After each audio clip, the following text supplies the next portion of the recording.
Hi hello ನಮಸ್ತೆ ಎಲ್ಲರಿಗೂ. ನಾನು ನಿಮ್ಮ ಅರುಣ್ ಮಾತಾಡ್ತಾ ಇರೋದು. ಜ್ಞಾನ ಒಂದು ಮರ ಆದ್ರೆ ವಿಜ್ಞಾನ ಆದ್ರೆ ಒಂದು ಚಿಕ್ಕ ಕೊಂಬೆ ಅಂತ ಹೇಳ್ತಾರೆ. ಜ್ಞಾನ ಮತ್ತು ತಂತ್ರಜ್ಞಾನದಲ್ಲಿ ನಾವು ಎಷ್ಟೇ ಮುಂದೆ ಹೋದ್ರೂ ಪ್ರಕೃತಿ ಮುಂದೆ ನಾವು ತಲೆ ಬಾಗ್ಲೇಬೇಕು ಅಂತ ಹೇಳ್ತಾರೆ. ವರ್ಷ ಪೂರ್ತಿ ಕೆಲಸ ಮಾಡಿ ಬೇಜಾರಾಗಿದ್ದ ನಮ್ಗೆ ಕಂಡಿದ್ದೆ ಕಾಫಿ ನಾಡು ಚಿಕ್ಕಮಗಳೂರು. ಸೊ ಇವತ್ತು ನಾವು ಹೋಗ್ತಾ ಇರೋ ಜಾಗ ಚಿಕ್ಕಮಗಳೂರು ಜಿಲ್ಲೆಯ ಬಂಡೆಕಲ್ಲು ಬೆಟ್ಟ. ಸೊ ಇನ್ನೇಕೆ ತಡ, ಬನ್ನಿ ಹೋಗೋಣ ಚಿಕ್ಕಮಗಳೂರಿಗೆ. ಇದ್ರೆ ನಮ್ಮ ನೆಮ್ಮದಿ ಆಗಿರ್ಬೇಕು. ಹುಡುಗರ ಮುಖದಲ್ಲಿ ಸ್ಮೈಲ್ ತುಂಬಿತ್ತು, ಹುಡುಗಿರ ಮುಖದಲ್ಲಿ ಮೇಕಪ್ ಹೋಗಿತ್ತು. ಲೇಟ್ ಮಾಡೋದು ಬೇಡ ಅಂತ ಬಸ್ಸು ಸಹ ಹೊರಟಾಗಿತ್ತು. ಎಲ್ಲ ಟ್ರಿಪ್ಗಳಲ್ಲಿ ಕಾಮನ್ ಆಗಿ ಸ್ಟಾರ್ಟ್ ಆಗೋ ಡ್ಯಾನ್ಸ್ ತರ ನಮ್ಮ ಬಸ್ಸಲ್ಲೂ ಡ್ಯಾನ್ಸ್ ಆಲ್ರೆಡಿ ಸ್ಟಾರ್ಟ್ ಆಗಿತ್ತು.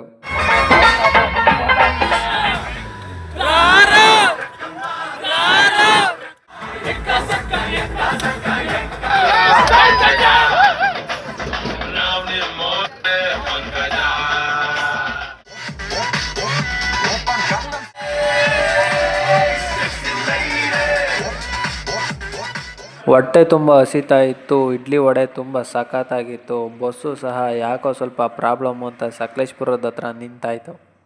ಆಗಿದ್ದಾಗಾಯ್ತು, ಮುಚ್ಚಲ್ಲೇ ಬಾಯ್ಲಿ. ಸಕಲೇಶ್ಪುರದ ಹತ್ರ ಚಂದ್ರಾಯಪಟ್ಟಣದ ಹತ್ರ ಬಸ್ ಕೆಟ್ಟೋಗ್ಬಿಟ್ಟಿದೆ. ಎಲ್ಲ ಇಲ್ಲಿ ಒಂದು ಸಲೂನ್ ಶಾಪ್ ಮುಂದೆಗಡೆ ಕೂತಿದೀವಿ. ಎಲ್ಲ ಪೆಟ್ರೋಲ್ ಗಾಡಿಗೆ ಡೀಸೆಲ್ ಹಾಕಿ ಗಾಡಿ ಕೆಟ್ಸ್ಬಿಟ್ಟಿದ್ದಾನೆ.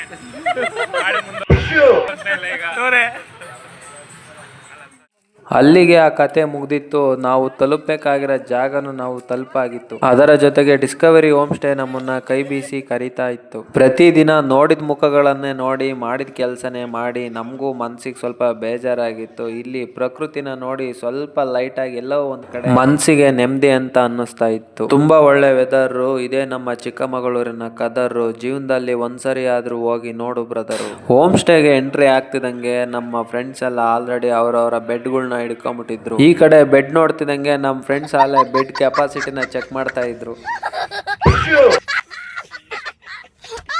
ಅಷ್ಟರಲ್ಲಿ ನಮಗೂ ಸಹ ಹೊಟ್ಟೆ ಹಸಿತಾ ಇತ್ತು. ಇನ್ನೊಂದು ಟೀಮ್ ಆಲ್ರೆಡಿ ಬ್ಯಾಟಿಂಗ್ ಮಾಡ್ತಾ ಇತ್ತು. ಜೀವನದಲ್ಲಿ ಇದ್ರೆ ನೆಮ್ಮದಿಯಾಗಿರ್ಬೇಕು ಅಂತ ಮತ್ತೆ ಊಟ ಮಾಡೋಕೆ ನಾನು ಹೋದೆ. ವೆಜ್ಜು ನಾನ್ ವೆಜ್ಜು ಎರಡೂ ಇತ್ತು. ಯಾವುದಪ್ಪ ತಿನ್ಬೇಕು ಅಂತ ಕನ್ಫ್ಯೂಷನ್ ಬೇರೆ ಆಗ್ತಿತ್ತು. ಅಷ್ಟರಲ್ಲಾಲೆ ಕೆಲವರು ಬ್ಯಾಟಿಂಗ್ ಮುಗಿಸಿ ಬ್ಯಾಟ್ ಆಡಕ್ಕೆ ಅಂತ ಓಡ್ತಾ ಇದ್ರು. ಸ್ವಿಮ್ಮಿಂಗ್ ಪೂಲ್ ಅಲ್ಲಿರೋ ನೀರು ಬೇರೆ ಪಳಪಳ ಅಂತ ಹೊಳಿತಾ ಇತ್ತು. ಎತ್ತಿದ್ರೆ ಗದೆ, ಇಳಿಸಿದ್ರೆ ವದೆ ಅಂತ ಕೆಲವರು ಕ್ರಿಕೆಟ್ ಆಡ್ತಿದ್ರೆ, ಇನ್ನು ಕೆಲವರು ಆಲೆ ಪಾನಿ ಪಾನಿ ಅಂತ ನೀರಿಗೆ ಇಳಿದಿದ್ರು.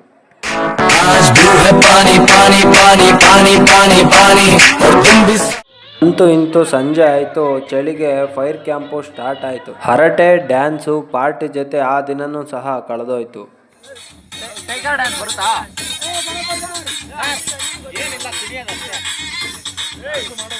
ಬೆಳಗ್ಗೆ ಕಣ್ಣು ಬಿಡಕ್ಕಿಂತ ಮುಂಚೆನೆ ಸೂರ್ಯ ಅಲೆ ನೆತ್ತಿ ಮೇಲೆ ಬಂದಾಗಿತ್ತು. ನಾವು ತಿಂಡಿ ಮುಗಿಸಿ ಟ್ರೆಕ್ಕಿಂಗಿಗೆ ಹೋಗ್ಬೇಕಾಗಿತ್ತು. ಬಂದರೋ ಬಾಬಾ ಬಂದರು ಸ್ಟೆಪ್ ಮುಗಿಸಿ ಹೊರಟೋ. ಅಲ್ಲಿಂದ ನಾವು ಹೋಗಿ ಲ್ಯಾಂಡ್ ಆಗಿತ್ತೆ ಬಂಡೆಕಲ್ಲು ಬೆಟ್ಟದ ಹತ್ರ. ಕಾರಲ್ಲೂ ಸಹ ಹೋಗ್ಬೋದು, ಜೀಪ್ಗಳಲ್ಲಿ. ಬಟ್ ನಾವಾದ್ರೆ ನಡ್ಕೊಂಡೇ ಹೋಗೋಣ ಅಂತ ಡಿಸೈಡ್ ಮಾಡಿ ಹೊರಟು. ಹೋಗೋ ದಾರಿ ತುಂಬಾ ಕಲ್ಲು ಮಣ್ಣು ತುಂಬಾ ಇದೆ. ನೀವು ಹೋಗ್ಬೇಕಾದ್ರೆ ಹುಷಾರಾಗಿ ಹೋಗ್ರಿ. ನನ್ನ ಅನುಭವದ ಪ್ರಕಾರ ನೀವು ಜೀಪಲ್ಲಿ ಹೋಗೋದಕ್ಕಿಂತ ನಡ್ಕೊಂಡು ಹೋಗೋದು ತುಂಬಾ ಬೆಸ್ಟ್ ಅಂತ ಹೇಳ್ತೀನಿ.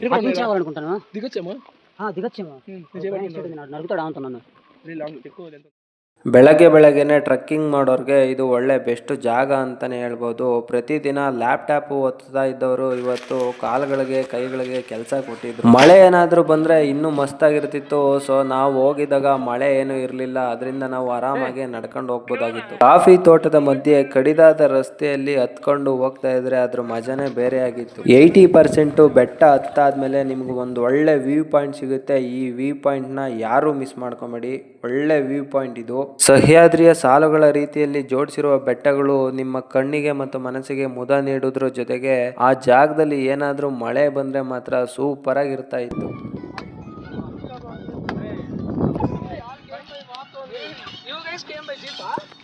ಬೆಟ್ಟ ಹತ್ತಕ್ಕಾಗಲ್ಲ ಅನ್ನೋರ್ಗೆ ಈ ವಿಡಿಯೋ ತೋರಿಸಿ ನಾಯಿನೂ ಸಹ ಹತ್ಬಿಟ್ಟಿತ್ತು. ಇನ್ನು 20% ಬಾಕಿ ಉಳಿದಿರೋ ಬೆಟ್ಟ ನಿಮಗೆ ಸ್ವಲ್ಪ ಡಿಫಿಕಲ್ಟ್ ಆಗ್ಬೋದು. ಸೊ ನೋಡಿ, ಈ ಥರ ಕಿರಿದಾದ ದಾರಿಯಲ್ಲಿ ನಾವು ಹೋಗ್ಬೇಕಾಗುತ್ತೆ. ಮಳೆಗಾಲದಲ್ಲಿ ಈ ಜಾಗದಲ್ಲಿ ಲೀಚಸ್ ಇರ್ತವೆ ಅಂತ ತುಂಬ ಜನ ಹೇಳ್ತಾರೆ. ನೀವು ಈ ಜಾಗದಲ್ಲಿ ಹೋಗ್ಬೇಕಾದ್ರೆ ಸ್ವಲ್ಪ ಹುಷಾರಾಗಿ ನೋಡ್ಕೊಂಡು ಹೋಗಿ. ನಾವು ಹೋದಾಗ ಮಳೆ ಇರಲಿಲ್ಲ, ಸೊ ಆದ್ರಿಂದ ಸ್ವಲ್ಪ ಒಣಗಿದ್ದಂಥ ಜಾಗ ಇತ್ತು. ಒಬ್ಬೊಬ್ಬರೇ ಯಾರು ಹೋಗೋಕೆ ಹೋಗ್ಬೇಡಿ. ಸೊ ಕಾಡು ಪ್ರಾಣಿಗಳು ಇರೋವಂಥ ಚಾನ್ಸಸ್ ಇರುತ್ತೆ. ಏನಕ್ಕೆ ಅಂದರೆ ತುಂಬ ಪೊದೆಗಳು, ಕಾಡು ಮೇಡು ಎಲ್ಲ ತುಂಬ ಇದೆ.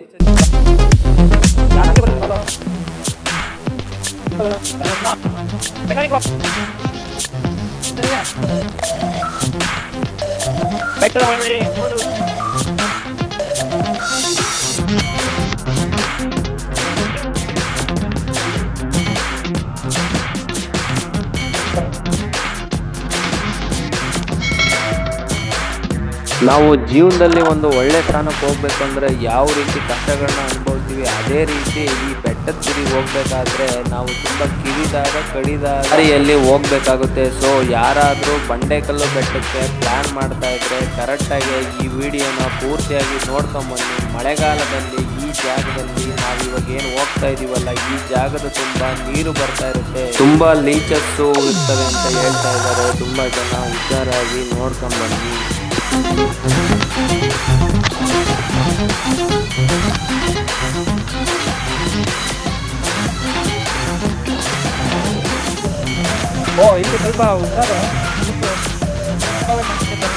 ಈಗ ನಾವು ಬೆಟ್ಟದ 95ರಷ್ಟು ಭಾಗ ಮೇಲೆ ಹತ್ತಿದ್ದೀವಿ.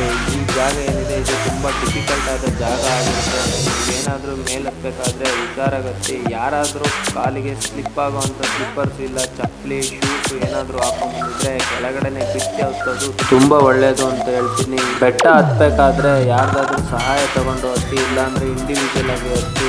ಸ್ವಲ್ಪ ಜಾರೋ ಸ್ವಭಾವ ಇರುತ್ತೆ ಈ ಜಾಗದಲ್ಲಿ. ತುಂಬ ಜನ ಬರ್ತಾ ಇರ್ತಾರೆ, ತುಂಬ ಜನ ಹೋಗ್ತಾ ಇರ್ತಾರೆ. ಸೊ ಅದರಿಂದ ಬಂಡೆ ಸಹ ಸ್ವಲ್ಪ ಸೌದ ರೀತಿ ಆಗಿರುತ್ತೆ, ತುಂಬ ನೈಸ್ ಆಗಿರುತ್ತೆ. ಸೊ ಇದರಿಂದ ಕಾಲು ತುಂಬ ಸ್ಲಿಪ್ ಆಗೋ ಚಾನ್ಸಸ್ ಇರುತ್ತೆ. ಇವಾಗ ನಾವೇನು ನೋಡ್ತಾ ಇದೀವೋ ಇದು ಬಂಡೆಕಲ್ಲು ಬೆಟ್ಟದ ಅತ್ಯಂತ ತುತ್ತ ತುದಿ ಅಂತಲೇ ಹೇಳ್ಬೋದು. ಈ ಜಾಗದಲ್ಲಿ ತುಂಬ ಗಾಳಿ ಬೀಸ್ತಾ ಇರುತ್ತೆ, ತುಂಬ ಜೋರ ಗಾಳಿ ಬೀಸ್ತಾ ಇರುತ್ತೆ. ಬೆಟ್ಟದ ಅಂಚುಗಳು ತುಂಬ ಆಳವಾಗಿರುತ್ತೆ. ಸೊ ತೀರಾ ಯಾರು ಅಂಚಿನವರೆಗೆ ಹೋಗೋದಕ್ಕೆ ಹೋಗ್ಬೋದು. ಓಕೆನಾ? ಬೆಟ್ಟದ ಮೇಲೆ ತುಂಬ ವಿಶಾಲವಾದ ದೊಡ್ಡದಾದ ಜಾಗ ಇದೆ. ಸೊ ನೀವು ಆರಾಮಾಗಿ ಕೂತು ಅಲ್ಲಿ ತುಂಬ ಹೊತ್ತು ಟೈಮ್ ಸ್ಪೆಂಡ್ ಮಾಡ್ಬೋದು. ಮಳೆ ಬಂದರೆ ಮಾತ್ರ ಮಸ್ತಾಗಿರುತ್ತೆ.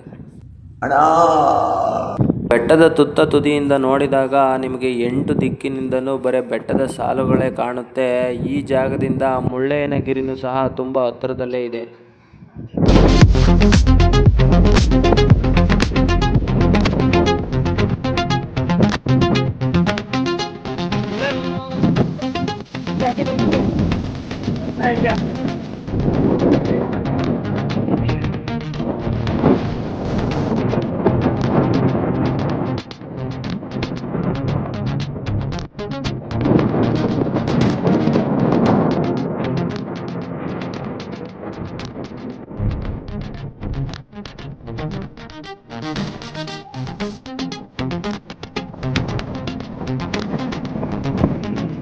ಇಳಿದು ಹೋಗುವಾಗಲೂ ಸಹ ನೀವು ತುಂಬ ಹುಷಾರಾಗಿ ಹೋಗಬೇಕಾಗುತ್ತೆ. ಏನಕ್ಕೆ ಅಂದರೆ ಸ್ವಲ್ಪ ಕಡಿದಾಗಿರೋದ್ರಿಂದ ಇಳಿಯುವಾಗಲೂ ಕಾಲು ಸ್ಲಿಪ್ ಆಗೋ ಚಾನ್ಸಸ್ ಇರುತ್ತೆ. ಹುಷಾರಾಗಿ ಹೋಗಿ.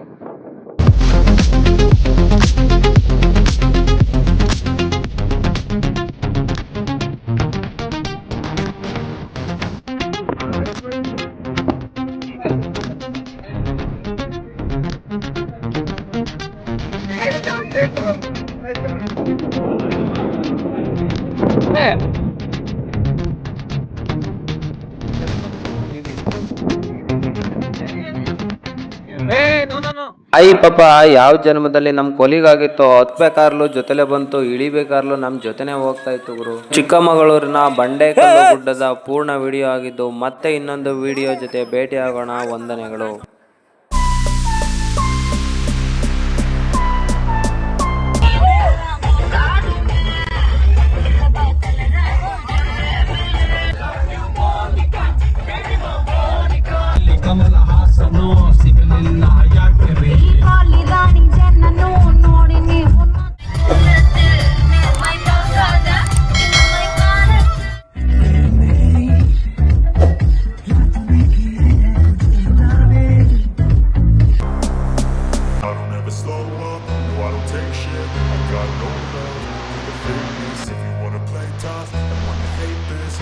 I